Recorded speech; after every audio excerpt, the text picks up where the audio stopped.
Hello, my name is Emily McAtee. I'm Paige Rogers. My name is Van Tong. And we are here to talk to you about InSmart.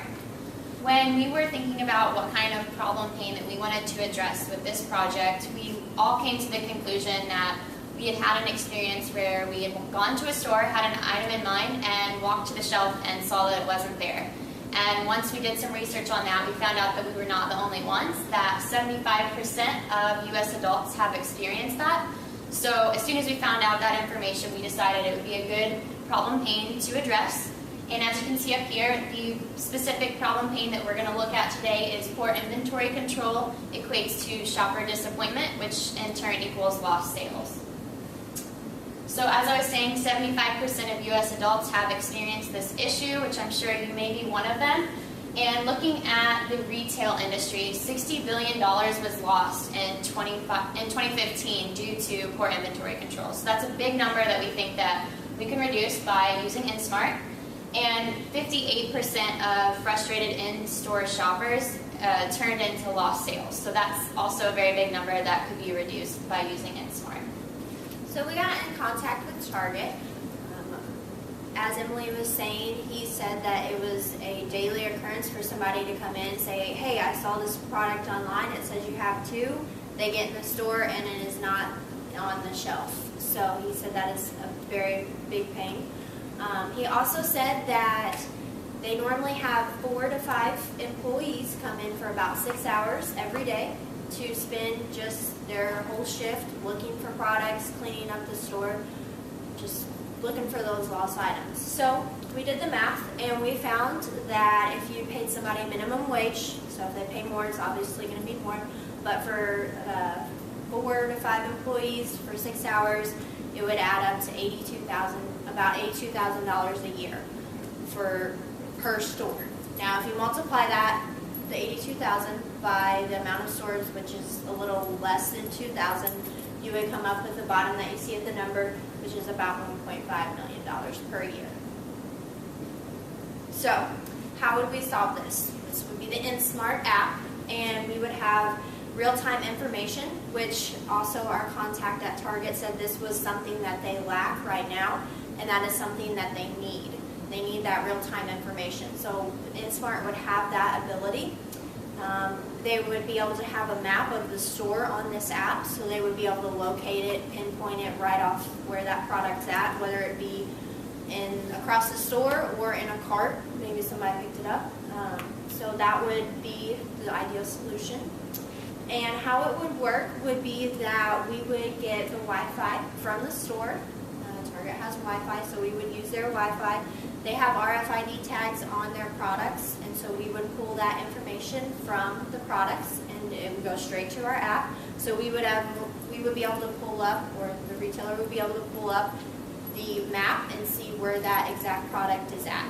And that would give them that real-time data that they want, and also help the customers be able to locate that product so that they would be able to know where it was at.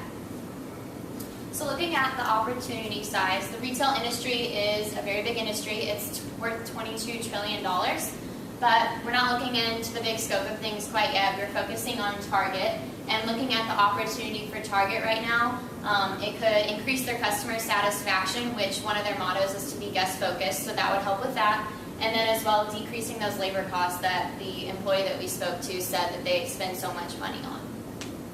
And then looking at comparative advantage, our competitors that we found, looking at this visual, the main factor, the criteria that we looked at was the real-time information, and none of our competitors that we found has that. So InSmart would definitely be improving in that aspect, and as well as you can see with locating the exact location on the floor, none of the other competitors do that as well. So InSmart is definitely the best option for the criteria that we see value in by talking to the Target employee. Business model canvas. We have 6 different key activities, key resources, customer relationship, and customer channels, customer segment, and key metrics. And then the next slide. Okay, the first one is key activities. We thought that it would be a good idea to partner with Katera because they are the one who knows what they're doing, technologies related, marketing and sales, and customer support, and then of course we'll have to do a lot of research and development to start a new app. Peer resources, Wi-Fi, RFID tags, and tracking system also require employee knowledge how to use this the app, and then compatible application compatible devices. And customer relationships is sales to retailers, and we also think that it will be a good idea to do free trials to retailers, which is in this case Target, to make sure that our product actually works or how the product functions, to do a free trial.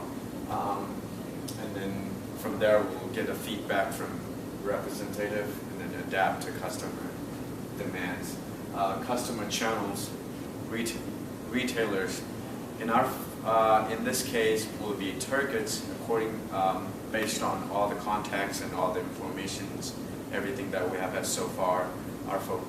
We are focusing on target. Customer segments is we'll go to retailers, and then from there we'll go to employees and then customers. Key metrics, for a short time, it will reduce employees spend time on the floor looking for lost products, and then also number of items located, and then it will decrease dollars, and then increase in employee productivity. Example would be like repurposing employees, what they could have been doing with looking for all those lost product. They could be doing maybe doing something else, a different task at the workplace instead of looking lost inventory and then products. And then cost and benefit. Looking at this, at a minimum cost to create a new app is usually $100,000, and then RFID product sensors are like really cheap. They're like 2 cents per tag, right? Yeah, so we can kind of like book a huge pack, and then let's say we spend $10,000, but if you looked at the benefits side, the benefits outweigh the costs. Target already invested in iPad scanners, so they don't have to spend anything more because it's already there. But like Paige mentioned in the past, it will reduce labor cost, which is like $4.5 million. That would be the benefits to them, and then reduce lost inventory by looking at the inventory lost between 2015 and 16. 15 was like 512 million. It was lost in inventory, and then we were looking at the percent, how much inventory was lost being. 2015 it was like 80, around there, right? Yeah. So we estimate that like we will reduce 93% just inventory lost if they invest in Smart. And then Target is also, I think it's the research that we did.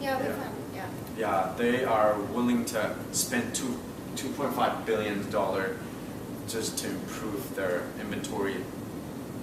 So we think that would be a good idea to invest in Smart. They're definitely willing to look at improving inventory control. So when we found that statistic, we figured InSmart would be a great opportunity to put in front of them. So with that, our value proposition, we've talked about what the product is and what value it's going to bring, but basically it's going to decrease labor costs, improve customer satisfaction, and employee productivity. So that's the value that InSmart will bring, and we do believe that it will help Target with them wanting to be guest focused. Improving that customer satisfaction is going to help them in the long run.